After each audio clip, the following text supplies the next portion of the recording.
Now, Michigan Reimagined with Chris Buck. All right, well, it's catch-up time and a circle back around on a topic we covered a couple of months ago. And if you don't live in Lansing or haven't been down Michigan Avenue in the past 18 months, you may be unaware of the massive Red Cedar residential and commercial project taking place.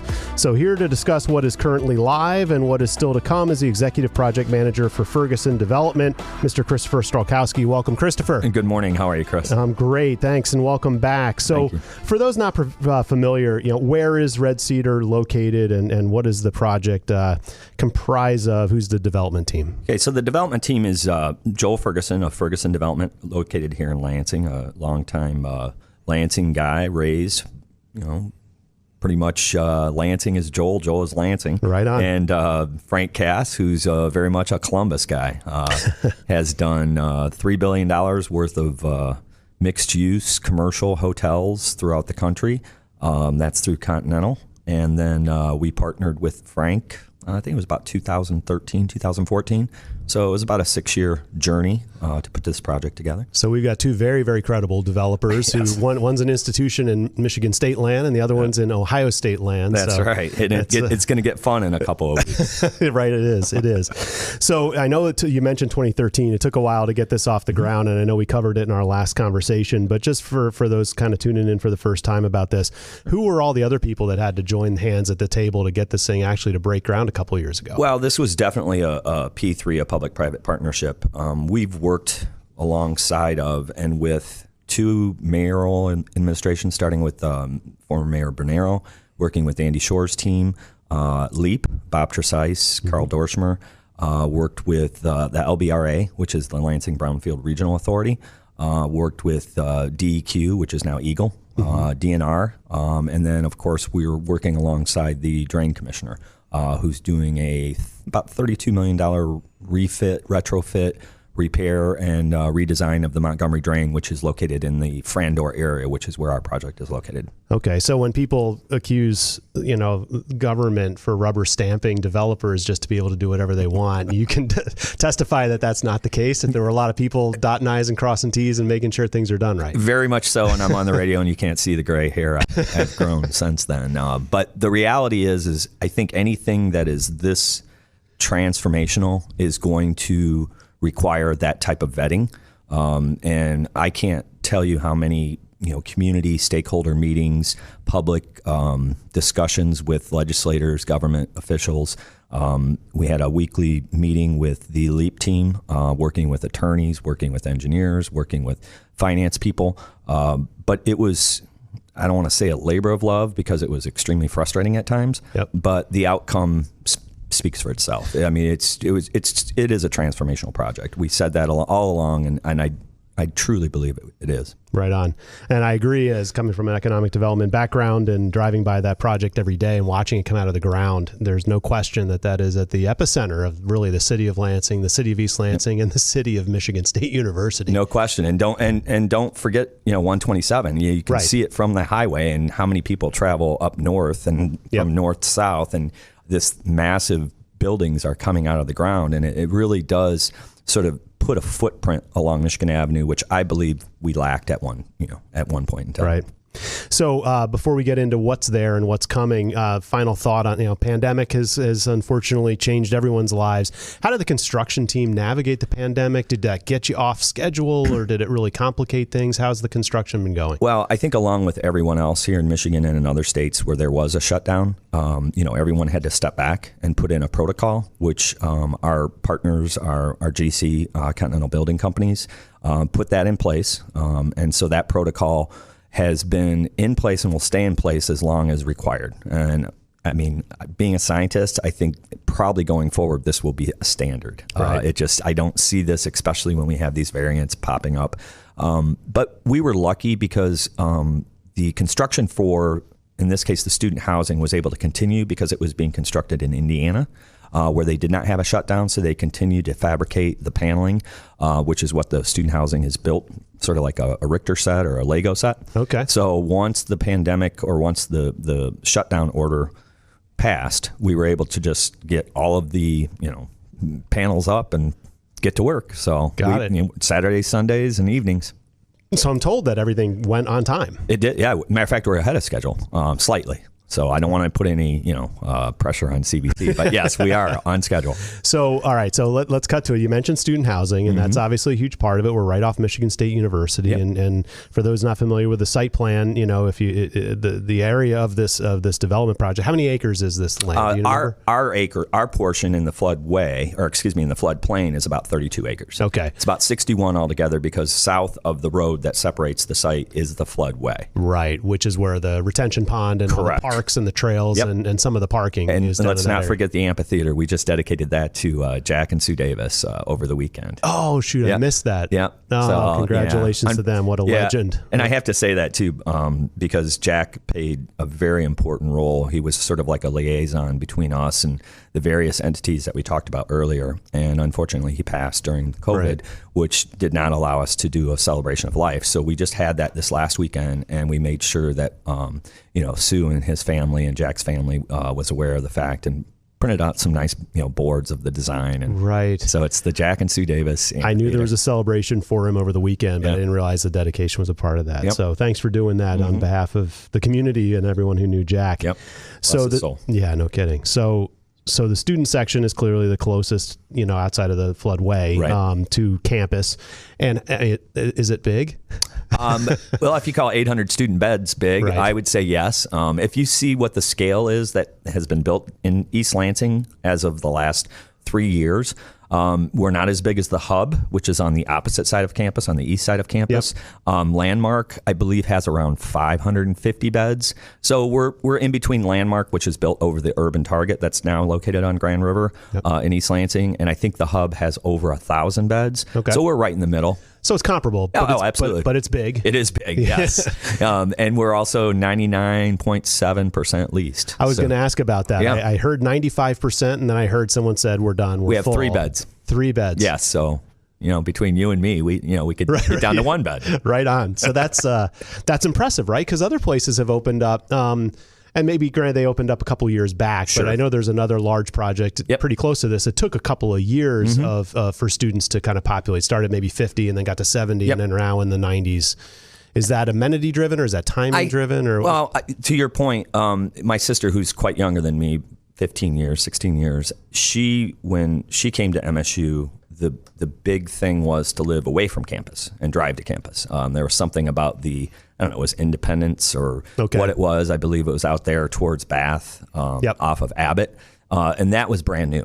And that filled up quickly. But then, things have changed, times have changed. And, Uber wasn't around, Lyft wasn't around, scooters weren't like they are now. So now there's this desire to get back as near to campus as possible, which is why you're seeing the student housing popping up right across the street or as close to the campus as possible.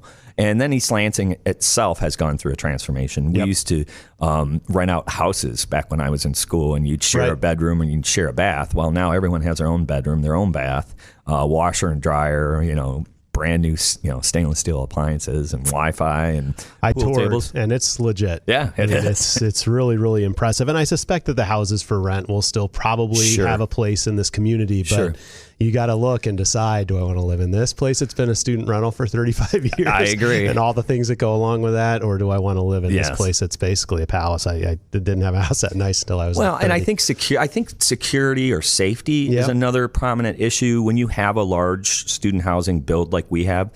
Securing the building is easier than it is securing a home in a neighborhood, a rental house in a neighborhood. And also, too, you've got eyes on everyone. They've got monitoring what students are doing, if someone needs help. All of the things that we would worry as a parent that we don't think about when we're that age. Help isn't far away. No. So, you talk about neighborhoods and community. So let's make sure that the audience understands that the student housing is really just one facet. I mean, there are 2 other massive buildings that are in the same, 60 acres or so that look like they're nearing, completion, at least from a layperson standpoint. So talk about the building that's on Michigan Avenue closer to Clippard up front. What is that? What's the use of that building? So the market rate housing, about 180 units are going to be in that building, and that's on the corner of Clippard and Michigan Avenue, like you said. And that should be coming online probably the middle part or the end of second quarter of 2022. Okay. So we're making great progress on that, and that will also contain commercial on the first level, just like the student housing does. And then on the back side of that, going south towards the river, is our senior facility, which is an independent assisted care as well as memory care facility. So that should be coming online probably towards the middle of third quarter of next year. So both are, different housing types that are not student-based. No, not student-based. And we do look at this as a multi-generational development because we have students, obviously, ages 18, 19 through 20-something. And then we have the market rate, which, young professionals, empty nesters, seniors that aren't ready for, that type of facility. And then we have, of course, the senior facility. Now, the independent, you can live there and have a car and come and go, and you just might like to be in that environment. It'll include a movie theater, it'll include a barber shop, a beauty shop, and a bar. So there you go. All right, get my haircut, watch a movie, have a cocktail. There you go. Got all the bases covered. As long as there's laundry facilities. And too, again, right? a lot different than when we grew up. Going to see grandma or grandpa or aunts and uncles that were in those facilities, it was tough. Yeah. But these are completely different. I mean, they're very inviting. They're warm, attractive, comfortable. And it's not so much a chore or a task. It's more of a something to do to pay respects to our elders. So. Right. Now, what's going in the middle? There's a huge gap between the students and the market rate stuff. So that came up in a conversation yesterday. So what we're doing is we're putting our third tranche of financing together. So this third piece of the puzzle of financing the development, and that will include the 2 hotels, which is going to go right into the middle. And we have a select service, which means it's just sort of the type of business traveler we would attract. And then we have a full service hotel, which would be more of a an event space, more of a mom and dad coming for homecoming or football game, basketball game, or coming to Lansing for an event at the Wharton Center. So both of those will be starting the vertical November. Really? Okay, so that's coming soon. So 2 big hotels are going to fill that gap in the space. Yep. And I see a lot of green space pathways. You mentioned the amphitheater. So for those listening and trying to visualize some of this, kind of illustrate to us why is it important? Why did you decide to do that, and what was necessary? Sure. And how does that kind of add to the flavor of this community that you're building? Yeah. Well, one of the challenges this area has in Lansing, just like other regions have, is climate change is affecting the flooding in these microburst events when we have this 2 inches of rain in 5 hours. And unfortunately, it overflows and it stresses out the systems that are meant to manage that, water flow away from the buildings, away from the homes, away from the streets and stuff. So Pat Lindeman has been looking at a redesign of the Montgomery drain for probably 12, 15 years. Ingham County Drain Commissioner. Yes, Ingham County Drain Commissioner Pat Lindeman. So he thought that encouraging some type of economic development to support the cost or to defer some of the costs of the rebuilding of the drain would be beneficial to not only Lansing in this particular area, but to the state. We are the Great Lakes state. And unfortunately, the Red Cedar is a very polluted waterway, which goes into the Grand River, which goes into Lake Michigan. That being said, no one's allowed to build in the floodway, which is the southern portion of this site. So if you took the site and it's sort of a rectangle and you just sort of meandered along the middle, everything south of that road is the floodway, which is Pat Lindeman's project, which he included a 20-acre park with walking trails, biking trails, passive and active recreation activities. And then everything north of there is the floodplain where we built. Okay. So we didn't have a choice. The only place we could build is north of the floodway, which is where we worked with the DEQ, which is now Eagle. And where you'd want to probably be anyway. Well, right? yes. Being on Michigan Ave is better than being buried in the back. Of course. But just the same, you do have an urban retrofit that does have a green and blue amenity, which is the green space and then the water, which allows people to interact with their environment, which is very unusual, in an urban core like Michigan Avenue and 127. Right, right. And I read somewhere, or I was told, pets are allowed, which seems to be interesting to me. That I wouldn't have guessed that would be a common thing. What's going on with that? So there's a couple things. One is that we are working with the Drain Commissioner as well as the City of Lansing to install 2 dog parks, a large dog park and a small dog park.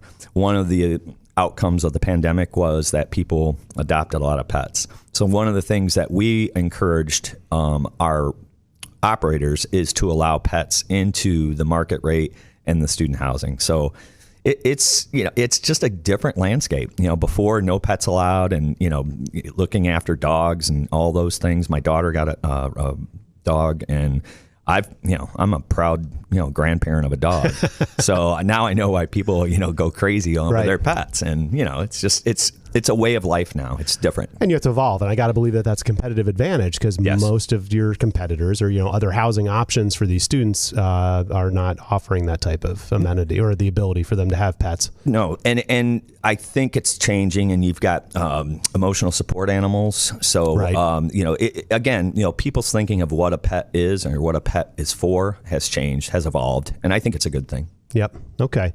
So final thought, you talked about all the people, you talked about first floor retail or commercial.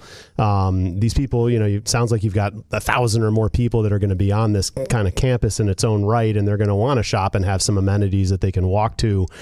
Can you give us a taste as to what kinds of things are going to fill those spaces? Well, and to your point about the changing in COVID, that's changed the landscape in commercial and retail. No question. So now you're looking at this strategically. And we have to have a mix, just like we have a mix of ages in our housing, we have to have a mix of tenants. Right. And we have things like a healthcare provider. We have things like a smoothie shop. We have things like convenience store, a hair salon, several restaurants, fast casual restaurants. We have 2 specific restaurants that are going to be sort of the focal point of the development, just based upon their size and their location, which we're really excited about. But also 2 potentially bookstore, coffee shops, right?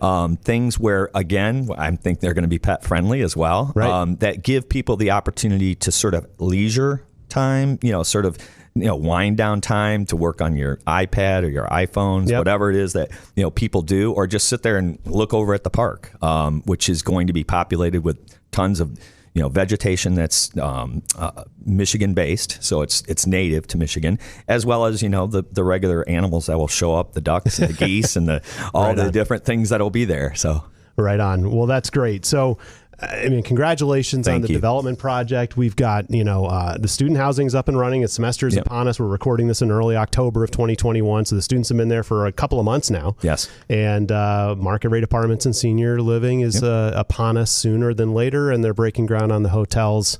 And this is going to be just this massive project. Congratulations. Well, thank you. And again, this is a team effort. There's no question about it. I mean, there's many components and there's many people out there that I can, acknowledge and thank. But the reality is this is a Lansing-based project. This is Lansing-born. And I think it's something that, Lansing can be very proud of.